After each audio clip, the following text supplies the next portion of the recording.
आज आपण मेथीचा पराठा अतिशय सोप्या पद्धतीने पाहणार आहोत. अतिशय सॉफ्ट असा एक वेगळा पदार्थ मी यामध्ये घालणार आहे. तर आपण सुरुवात करूयात. तर सर्वप्रथम आलं, लसूण, हिरवी मिरची पेस्ट करून घेतलेली आहे. 3 जोड्या मेथी स्वच्छ धुवून बारीक चिरून घेतलेल्या आहेत. त्या मोजून घेतलेल्या आहेत. 2 वाट्या मेथीचे भरले आहेत. 2 वाट्या गव्हाचं पीठ, अर्धी वाटी डाळीचं पीठ, थोडीशी हळद, ओवा, तीळ, कसुरी मेथी, मीठ घालून घेतले आहे. धने जिरे पूड घातलेले आणि सर्व जिन्नस कोरडेच व्यवस्थित असे मिक्स करून घेतलेले आहेत. आणि त्यामध्ये अद्रक, लसूण, हिरवी मिरचीची पेस्ट, 1 चमचा दही आणि तेल घातलेलं आहे.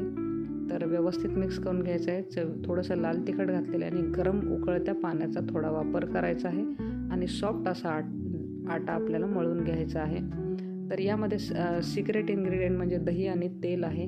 तर यामुळे अतिशय पराठे सॉफ्ट बनतात. एकाच आकाराचे व्यवस्थित असे गोळे तयार करून घ्यायचे आहेत आणि छान पद्धतीने ज्याप्रमाणे पोळीची फोल्ड करतो तशाच पद्धतीने जर मेथी पराठा लाटला तर अतिशय सॉफ्ट असा मेथी पराठा 4 दिवस छान राहतो. प्रवासासाठी, लंच, डिनरसाठी वापरता येतो. आणि अशा पद्धतीने एकसारखा बनावा म्हणून असा बनवला आहे. तर हाय फ्लेमवर आपल्याला छान तेल लावून शेकून घ्यायचं आहे. तर हे पराठे 4 दिवस अतिशय व्यवस्थित असे राहतात. तर नक्की ट्राय करून पहा. हेल्दी असे मेथीचे पराठे. आवडल्यास लाईक, शेअर आणि सबस्क्राईब करा.